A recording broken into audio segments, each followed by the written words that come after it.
Welcome to The Design Board, a podcast created by the team at UpSpring that focuses on design, development, and everything in between. We invite innovators in our industry and explore topics that support your growth in every way. The Design Board is a proud member of Surround, a podcast network from Sandow Design Group featuring the architecture and design industry's premier shows. Check it out at surroundpodcast.com. Today, we have Meredith Campell joining us. Meredith is part of the research and content development team at ThinkLab and host of the design industry's first CEU podcast, The Learning Objective. ThinkLab is the intelligence division of Sandow Design Group, the parent company of Interior Design Media, Metropolis, and many other design-driven brands in media and beyond. At ThinkLab, Meredith spends her days researching the world of design to gather meaningful insights for the industry and shares those broadly through research, editorial, and speaking engagements. Meredith is going to help us demystify the CEU, giving us a 360-degree view on why they are relevant and how to create them. We also have with us today Susan Fernandez, UpSpring's VP of Digital, who guides our clients on CEU development. It's a meeting of the minds. Let's chat through it. Meredith, kick us off with the basics. What is a CEU and why is it relevant? Thanks, Tiffany. So a CEU stands for Continuing Education Unit. You may have also heard it referred to as CE, continuing education, or really casually in our industry as a lunch and learn. But a CEU is basically the credit that architects and designers need to maintain their professional credentials. So think of it like you wouldn't want a doctor who hasn't had any continuing education since the 80s to operate on you. In the same way, it's a really powerful way for architects and designers to stay up to date with the things that are changing in our industry. Now, if you're a brand, CEUs are a really powerful way to reach the architecture and design community because it's helping them upskill. There are multiple ways and formats and accrediting bodies that you can go through to have your CEU approved. So we could talk a little bit about the technical details, but the kind of organizations that we most commonly see in our work with clients and in our conversations with architects and designers are AIA, IDCEC, and GBCI, which is the certifying body for both the LEED credential and the WELL credential. So even though there's a ton of them out there and they all have slightly different requirements, the technicalities of them are somewhat similar. We also like to think of CEUs not just as an educational platform for architects and designers, but if you're a brand, it's a really powerful form of thought leadership. In fact, I like to say it's one of the most interactive forms of thought leadership that your brand can put out there. So we think they're really important. CEUs sometimes get a bad rap if you've sat through a really boring presentation or you've had a bad presenter. Like a lot of us have been there who have sat on the design side. So that's why we are really on this mission to help brands kind of create CEUs and guide them through the process because so much has changed in our industry and thus the CEU kind of has to evolve too. No, absolutely. I know that for many of even our clients who think about going after creating a CEU, it just can seem so overwhelming, right? There are so many parameters and rules and technicalities involved. Would you help walk us through what that might look like and how someone might even approach getting started on developing one? Yeah, you're exactly right. Because if you look at all of the different manuals and all the rules and regulations, it does start to feel a little bit daunting. But it's very simply a couple of things for most of these organizations, regardless of which ones you're going through, whether it be IDCC, AIA, or GBCI, like I mentioned before. They need 4 learning objectives. They have to have third-party credible sources and a bibliography. So you can't sell during a CEU. This is something that is really important to note, that this really has to be research-based. There are various lengths and formats that you can use. Probably the most common would be what a lot of us think about is like the 1-hour lunch and learn. But there are a variety of formats beyond that. It doesn't have to be live. These presentations can also be on demand, which we'll talk a little bit more about some of those fun formats that are coming out. And there are, of course, specific designations like HSW, which is Health, Safety, and Welfare. And for IDCEC and AIA, a certain number of hours for participants have to have that really specific designation. So that means that 75% of your presentation has to be specific to topics that are related to health, safety, and welfare. For GBCI, you kind of have your general credits, but then you also have to have your specialty credits. So there are a few kind of different things that you have to think about when you're doing your topic development, but it doesn't have to feel super daunting. You just really need to know who that audience is that you're going to reach and what those requirements are that are most important to them. So if you're really trying to reach the design audience, then maybe you just start with IDCEC and really get that one under your belt. Maybe you want to extend to more of the architecture audience, more of the kind of sustainability audience. Then you could start to get into AIA, GBCI, and really explore those. But we encourage people, don't try to get it approved with every single certifying body on the first one. Like zone in, like you would with anything else, as to what your goals are at the end of it, instead of just throwing a CEU out there, which is sometimes kind of the temptation, I think, is like, let's just get this content out there and see what happens. So we like to think about it a little bit more of like, what are your end goals? And then let's look at which of these certifying bodies would be most appropriate, depending on what your audience really needs.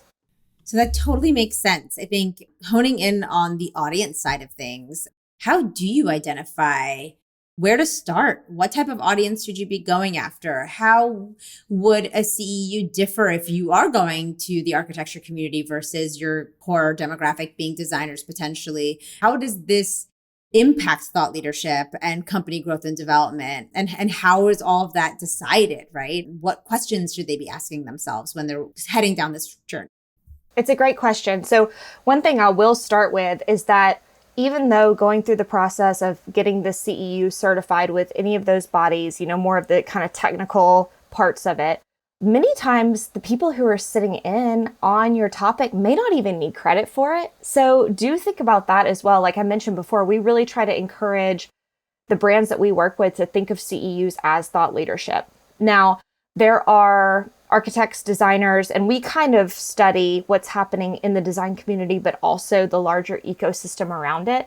So sometimes you may be working with commercial real estate. We're seeing commercial real estate has more and more influence, right, in certain sectors. We even see facility managers, and there are a lot of different parties who have influence over specification and thus are interesting to our brands, right?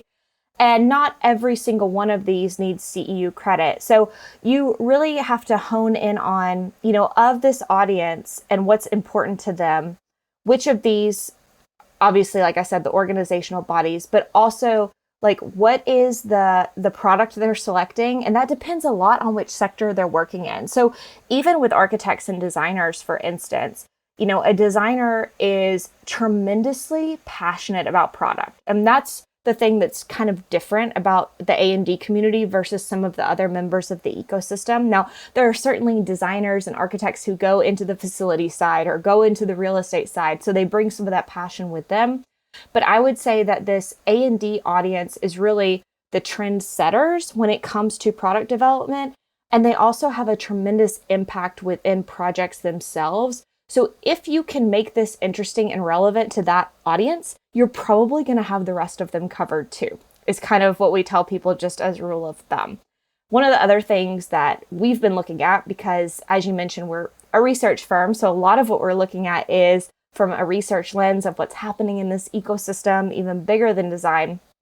And we did some persona research. So we came out with personas, and there's a ton more on this, but I'll just touch on it on this particular point because I think it's really relevant. And we wanted to know, even outside of just the role, whether they're an architect or designer, or they're a facility manager, or they're in purchasing, or they're in commercial real estate, regardless of role or even generation. So we talk a lot about like millennials or Gen Z wants this, or so-and-so wants this. And we started to notice some things that were really different about the wants and needs of different personas versus looking at different job titles. Does that make sense? And so what we started to realize as we were doing this research is, what is that desired blend of human, digital, the way they like to receive information, the way they like to maybe self-serve or have something handed to them. So even more so than just some of these job titles or generations or typical demographic information, the persona research that we've looked into has really started to kind of clarify that. And so I don't mean to steer us too far off of the CEU, but I do think it's important to note that there are difference is just in that preference of how I want to interact with a brand, and CEUs being an important part of that too. Yeah, and to flip that around, I know I'm going to tap Susan for this, but to flip that around, a lot of the identification of what type of CEU to develop and who that's going to hit and how that's going to impact the growth and development of your company goes through that same process of identifying those personas internally, right? It's who are we trying to reach? How do we want to make an impact on the A&D community? How do we want to inspire and support growth and change and put our effort behind things like sustainability in all of its forms and all of its impact?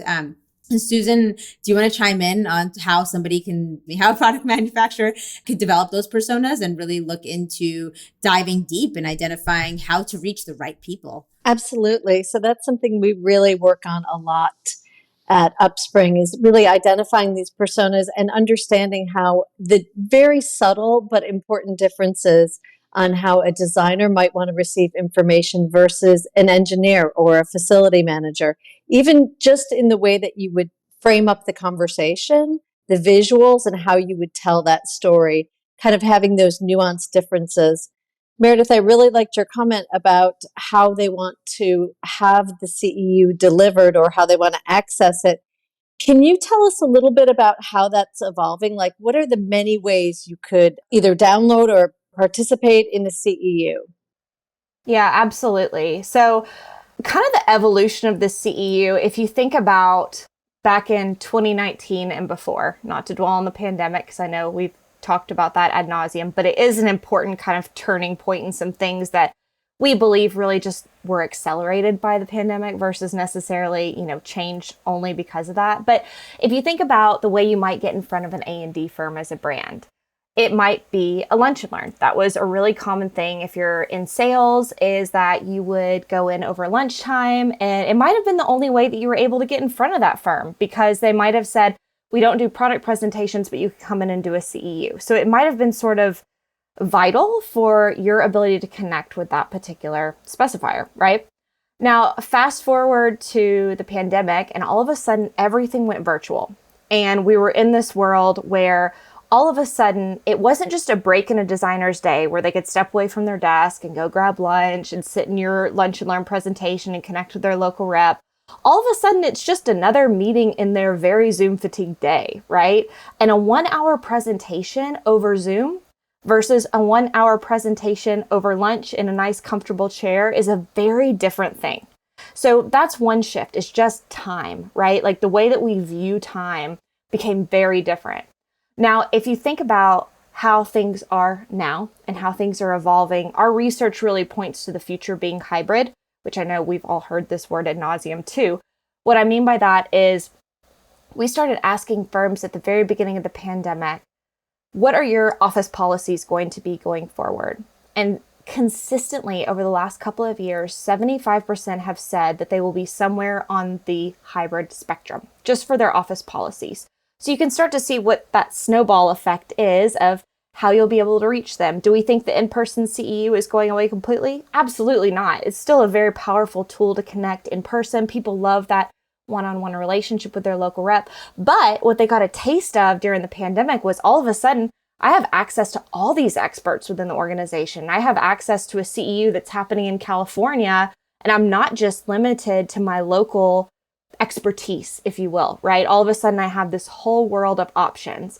And so we're really looking at from relationships as currency, which relationships will always be important, hear me clearly on that, to thought leadership as currency. All of a sudden, if my time is limited, if I'm jumping on a Zoom call with you, I'm not just going to sit and have lunch with you over a Zoom call, right? All of a sudden, I need to know that you can tell me something that I will be really helped by, that I'll be impacted by. We like to say that, many times you're kind of swimming in this sea of information, but you're really starved for insights.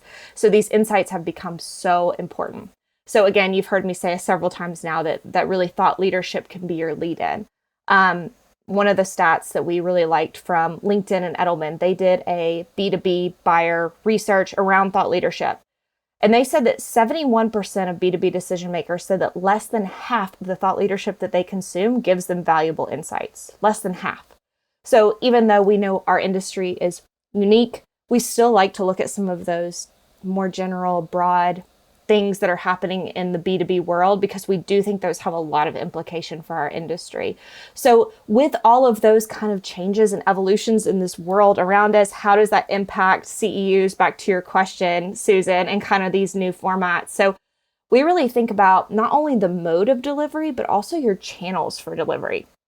So there's also McKinsey research, again, outside of our industry, but we think it's really relevant, that this rule of thirds has emerged, that customers kind of employ this roughly even mix of traditional sales, which would be kind of that in-person, like I mentioned before, remote, which would be more of like your video calls, a phone call, whatever the case may be, and these self-serve, more digital interactions, that's really kind of become the norm, is engaging with brands in these kind of rule of thirds ways. All to say that even though the in-person, live CEU won't go away, we see that there is a lot more opportunity for on-demand content to kind of complete the ecosystem. So for instance, we're on a podcast right now. Your listeners may be multitasking while they're listening to us. They may be out on a walk. They may be commuting into their office on one of the days that they do happen to be in the office, right? So we, kind of walking the talk, have created a podcast CEU, just as an example of a format, right? So that was one of the things, Tiffany, you mentioned. I host a podcast CEU. And the whole idea there was that why not meet people where they are? If they're not sitting at their desk and they're not going to the in-person lunch and learn, there are other ways that they can interact with the content. Now, a lot of our brands that we work with still want a traditional CEU, but maybe that traditional CEU has a QR code that links you to the podcast so that you could listen to a 30-minute episode with some experts who are talking about the topic. So the research sort of comes to life in that way. Or maybe it's more of a panel discussion. Like I mentioned before, that even though you love your local rep, they may not be the best person in the company to talk about sustainability. So all of a sudden, when you're using a virtual format, you can bring in some of those people, not only within your own organization that are really thought leaders, but also pair it with people from outside of your organization, because designers love to hear from other designers on what they're doing as well. So you just get this richer amount of content. But again, being able to link the on-demand with that in-person is really important. And part of the kind of topical discussion that we hear a lot from designers is when you are thinking about your topic, one of the things that I've heard a lot from designers in our focus groups and research is, we need to know the technical content, but I'm not necessarily going to take a break in my day to listen to a CEU that's hyper technical, right? Like, I'm going to go to your website and I'm going to find that when I need it. Because for all of us, it's really difficult to retain that much information in one sitting, right? And so your technical content, I would really encourage brands to think about that more on demand in the delivery, so that a designer could go and read an article or maybe listen to a podcast or access that in a way that may not even be a CEU, right? Like that might not even be the right topic for a CEU, even though it matters to you and designers need to know it, like to resist that temptation to make that into a CEU. It might be better served. Meredith, that's a great lead in to a question I've been wondering about, and that is how storytelling impacts CEUs. So we're talking about that fine line between delivering valuable content and not overwhelming the audience with, so much technical information that they can't really do anything with it. I guess my question really is kind of like, what is this almost storytelling / entertainment aspect, because we need to keep people involved and engaged, versus the technical content that you need to deliver as well? How do you balance that?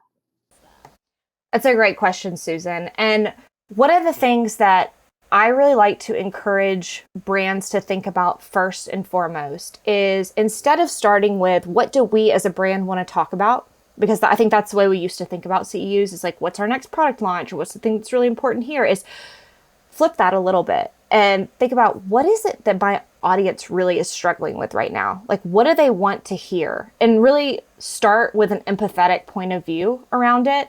One of our top podcasts is on creative burnout. And, we were a little bit surprised by this, because that's not the technical content, but it's something that is on the hearts and minds of designers. And so they're going to take a break to listen to that over listening to something that is hyper technical. Not to say they don't also need that, but if you are able to have a more general topic, if you're not going for the health, safety, welfare, or the, the specific lead or well designations that I mentioned before, if you are in more of that general category, IDCEC and AIA are fairly reasonable about what they'll approve. So it gives you a little bit of flexibility. It doesn't have to be this hyper technical. It does need to be rooted in research, and it does need to have those sources in the bibliography. We can't just say anything, certainly. But I think that sometimes it's surprising to brands to learn that they can talk about things that are professional development topics, or even personal development topics like burnout and how to design against burnout, because those affect the practice of interior design and architecture. Those affect the employees of interior design and architecture. Back to some of that kind of general research too, Susan, even outside of our industry, that same study that I mentioned from Edelman and LinkedIn about B2B thought leadership, they said that 81% of people preferred thought leadership that offered provocative ideas that challenged their assumptions regarding a topic versus validating their current thinking. So that's a huge percentage of the audience that really wants to be challenged. And I believe this is true of the A&D community too. They're incredibly curious, right? That's one of the things that I think we all love about designers so much, is how curious they are, what sponges they are for knowledge, and they have to know so much in their jobs, right? They have to be experts on so many products and so many processes and different things. Another one, 71% consume thought leadership to stimulate new thinking and generate new ideas for their organizations. And then 68% actually consume thought leadership to gain insights into future trends that are going to impact their business and their organizations. That's a big one, is what are some things we should be looking at towards the future? We hear that a lot. And some of this is coming from research as well. Whenever we're asking the design community, what are you tired of hearing about? What do you need more of? What's oversaturated? And kind of keeping a almost competitive lens as to what your competition's talking about, because you don't want to just be out there in a sea of sameness, right? So if you are talking about a topic that's hyper-saturated, we recommend that you really find that little hook that's going to provoke those ideas, challenge their assumptions, stimulate that new thinking, and also maybe even look to the future a bit when you're looking at that. So those are just some places to start. Again, if you're in the more general range within your CEU certification, if you're in that HSW or kind of lead or well specific, that you're a little bit more dictated on what you can talk about, but you can certainly still apply this thinking there as well. But you just have to make sure you're meeting those more stringent requirements. That's super helpful. I think one thing that is so interesting to me is the fact that these CEUs are now on demand, because I think the opportunity for reach, right, is so much greater. You don't need a person to deliver the CEU every time. And so in this on-demand format, what are the best ways we can leverage these CEUs to connect with our audiences? And how do we even go about, right? We've gone through the entire exercise, we've built the CEU, and now how are we using it to connect with our audience in a really productive way? Yeah, so I think there's a couple of ways you can do this. Number one, you can promote it through your own channels, certainly. If you don't have a tab on your website that's learning, that's kind of, I say easy, but that's sort of an obvious place to start, right? So that you can have all of that content readily available. I also would maybe encourage brands to think about a way that even if someone's consuming something on demand, but they're like, ooh, I love this topic, I would love to bring this to our firm, make it easy for them to connect with the local person so that that connection can happen as well. So you can certainly promote it there, promote it through your own channels, just like you would anything else. But you can also go through other organizations. So a lot of the industry organizations or the certifying bodies, or I know there's sites like AEC Daily or CEU events, or even our sister company Metropolis has been doing these CEU fests. And these are kind of virtual events that you can find CEUs on demand, or you can go through kind of more curated CEU content that way through these more almost aggregators of CEUs where they're taking CEUs from multiple brands. So then you can begin to filter and sort what's important to you. So as a brand, evaluate that. What are the things that we just want someone to be able to discover on their own in our website or through our local teams?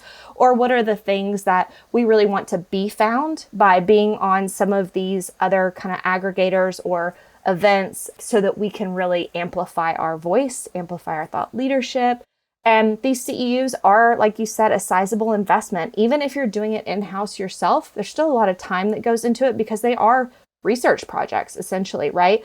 And so really thinking about maximizing that reach versus just creating this one body of information, which is fine, start there, but versus just creating this one body of information that is only used as, a singular tool. I think that's a really big shift in the way that we're looking at things in our more interconnected digital world.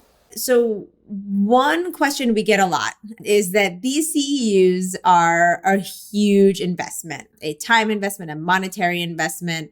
So are they worth it, right? That's the question we get a lot. But I think even beyond them being worth it, how long do they live for? What is their lifespan? How often, how many do you need to be developing? How much energy and effort needs to go behind staying relevant in this area? It's such a good question, Tiffany. And I think that it's prudent of brands to ask this question, right? And we get it too. Everyone wants to know the ROI. What is the ROI? What is the ROI? And I would say, really simply, a CEU isn't a silver bullet.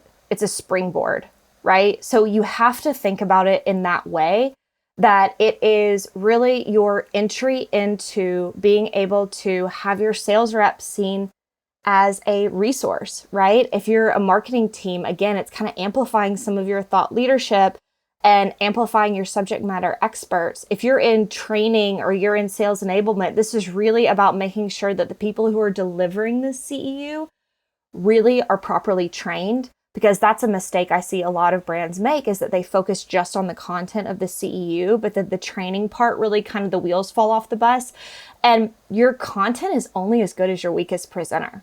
And it's not an easy thing, right? Like not everyone is just a phenomenal presenter. And so you really have to think about a lot of those things. Now, what I would say to our CEUs worth it, one of the things that we found in our research, and we quote this statistic quite a bit because I think it is sort of staggering, is that the average designer has 26 times the specification power that the average American has buying power. Now, that number can be up to 111 times that for the interior design giants of design, which, as you know, is like the Fortune 500 of the design industry, right? So this influence of the A&D community cannot be ignored. Not only, like I said, for product design, but also their decision-making power in projects. So even if you maybe aren't all in on calling on the A&D community, right? Like there are some manufacturers who maybe focus their efforts other places. The influence of this community is really hard to ignore. So CEUs become a really powerful way to reach this extremely busy, highly influential audience. And some firms won't step away to see a product presentation. Like that's not even a way you can get in front of them. But they will step away to learn something that's going to help their business, help their professional development, something that they see worthwhile there. So one of the other really interesting things, even during the height of the pandemic, this was shocking to me. About half of all of the A&D firms that we surveyed said that their consumption of CEUs was still increasing. And they were really happy with this virtual option, like I mentioned before, which is great because it does, again, give you access to more experts to connect with them in addition to just your local rep. So like I said, it really is a springboard. I would say as you're developing a CEU, number one, content is critical. We've talked about that. Like you have to make sure that your topic is timely. It's something that your audience really wants to hear about. Almost thinking about it from a competitive lens, like I mentioned before, like what are the pieces of the conversation that aren't being had that we need to make sure to talk about? Rethinking the format. We've talked about some of the different formats that are available. Making sure that that delivery and the people who are giving this CEU feel properly trained and prepared. There are certainly a lot of things we recommend there. And then finally, one thing that's really important, and we haven't talked about this yet, but it's kind of sales 101, is don't forget the follow-up. So don't just give the CEU and then be done, right? If you are in sales, you can give a short kind of commercial at the end of your CEU that actually speaks to your product or service. So you can break that rule of you can't talk about your product, you can't talk about your brand. At the very end, after the formal part of the CEU, you can do that. Or if you're in marketing and this is more virtual on demand, make sure you collect those quiz takers, because for on-demand content, you do have to have a quiz. Make sure you're using those emails as a lead distribution list. Now, use them responsibly, of course, but this gives you the perfect opportunity to capture this audience so you know exactly who's taking this. And then once you know that, whether you're in sales and doing this kind of in person or you're in marketing and this is more on demand, then all of a sudden you can start to connect with your audience, which is what we all want ultimately, right? That's what we all want out of a CEU. And I almost like to say it's kind of like the Amazon. If you like this, you might also like that. Like if this is something that really stimulated something in this audience, maybe there's a follow-up that you send them that's an article, or there's a book, or there's something that you create as a brand that kind of is a continuous campaign after this is over. So I think a lot of people don't think about that second step, but just don't forget that it's a really effective way to connect with your audience afterwards too, right? So those would kind of be the things that I would say. Yes, a CEU is a sizable investment, whether you're hiring somebody like us who are consultants who create CEUs on your behalf, or you're doing it yourself in-house, which many do. There's also the hours to consider, right? And that expertise and the research that goes into it. So it shouldn't be taken lightly, but at the same time, I don't think that it's anything that brands should be intimidated by, because you can totally do this, but just think about these things during the development of it. Meredith, I really, really liked that idea of following up, and it made me think about also marketing this CEU and using maybe snippets from the CEU, videos, which do really well on LinkedIn. Are there other ways that you see firms using marketing to promote their CEUs? Yeah, that's a good question. I think I do see, if it's applicable and there's a product that launches or a service, or there's something that's happening within their brand, like maybe there's something around neurodiversity, or there's something about a new product that's super sustainable. I do see them oftentimes offering that CEU in conjunction with that launch. I'm kind of talking out of both sides of my mouth that I've talked that it shouldn't be about product, but it's okay if your product or service rather is the natural solution to something that the CEU sparks. Like that is okay. I would be careful that it's not a thinly veiled marketing piece. I hear that a lot from designers, that they can smell a thinly veiled marketing piece a mile away. But it's okay if this happens in conjunction with, a marquee product launch or something really cutting edge that you're doing, and that CEU helps them understand why this matters. So I know that's not like a specific marketing campaign, but I do see some brands that do a really good job of kind of coupling those together. And many times that's when they will come to us, is because there's been a major branding shift, or there's been a major product launch, or they're doing something that's really shifting thinking in our industry, and they need to do more than just launch a product. They need to tell the why, and a CEU is a phenomenal platform to tell your why. One thing I also love about this on-demand option for the CEU is that, unlike other pieces of content, your audience actually needs this, right? They need these CEUs to get the credits that they're looking for. And so if you create some compelling content, or you've really generated a CEU that's super relevant and interesting, you're going to see that there will be a lot of pass-through of that CEU. And it's almost like something going viral in our A&D world, right? The opportunity for that CEU to sort of breathe and live on its own, and it'll be amongst peers and give you the opportunity to sort of continue sort of drumming up awareness for what you believe in, your capabilities, and ultimately your brand, right, on an ongoing basis, which is incredibly interesting and a really impactful way, right, to get your message across. So I think the way these CEUs have evolved, especially in the formats, the podcasts are really an incredible way to do that. And the on-demand digital ways that they're received have really made a difference. And we hear that from the designers all the time, that it's just really been a game changer for them. Yeah, absolutely. There's so many different things to think about. It's not just a PowerPoint full of bullet points anymore, or at least you might be missing some opportunity if it is. Like, that's okay if that's where you are today. That's totally okay. But you can start to evolve this, to your point, Tiffany, like as your strategy and as your brand is evolving, you can use those really good foundational basics to shift your mindset around CEU. So I think that's what I'm excited about our conversation today, is just that this is really a mindset shift in our industry, because CEUs did, like I said, in a lot of ways kind of have a bad rap because there had been so many bad ones that designers had sat through. And I've been on both sides of the coin. I've been a designer sitting through them. I've been a salesperson delivering them. And now I'm on the research side helping develop them, right?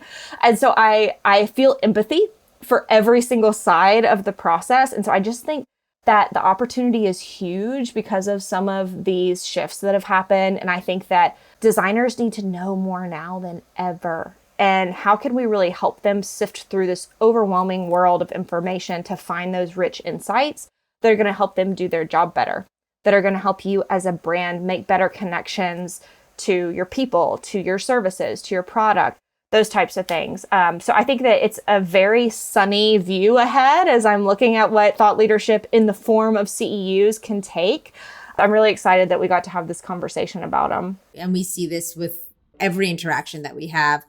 The brands that are prioritizing thought leadership in all of its forms are the brands that are the most relevant. And this is just one of many ways to make that impact, and definitely one that we recommend. Meredith, thank you so much for your time today. Is there anything else that you feel like our audience should know?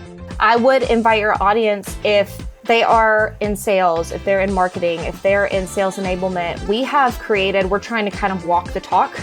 So we've created some on-demand learning, and we have a course on CEUs actually. So it's some of what we've talked about today, but even a deeper dive. And this course is completely free.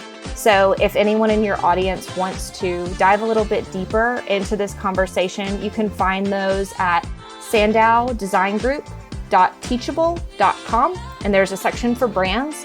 And so you can find that there and just kind of upskill yourself, even if maybe you're a veteran who has been delivering, creating CEUs for years. Again, if you're just trying to kind of brush up on where things are now, how things might look in the future, that we've created this content for you, again, free of charge. That's great. Thank you so much. What an incredible resource. Thank you. Thank you, Meredith. Thank you, guys. Thank you so much for listening in with us today. We hope you leave inspired by the ideas in today's episode. For more, follow UpSpring on LinkedIn and Instagram, and don't forget to check out the amazing lineup of shows brought to you by the Surround Podcast Network at surroundpodcast.com.